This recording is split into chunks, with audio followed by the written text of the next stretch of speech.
6th standard Tamil புக்கில் காமராசரை பற்றி ஒரு பாக்ஸ் கொடுத்துருப்பாங்க. இதில் இருந்தே நிறைய ப்ரீவியஸ் இயர் கொஸ்டின் வந்து கேட்டிருக்கிறாங்க.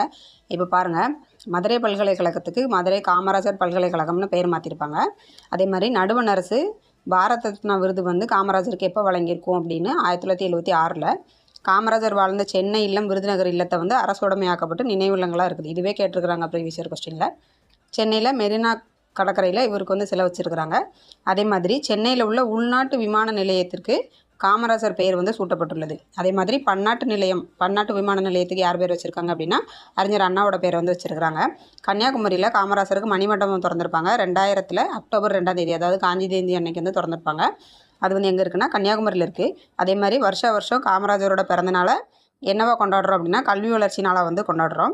அது என்றைக்கு அப்படின்னா ஜூலை 15. இதே ஜூலை 15 உலக இளைஞர் திறன் தினம் வந்து கொண்டாடுவாங்க. அதுவும் ரொம்ப முக்கியமான விஷயம்.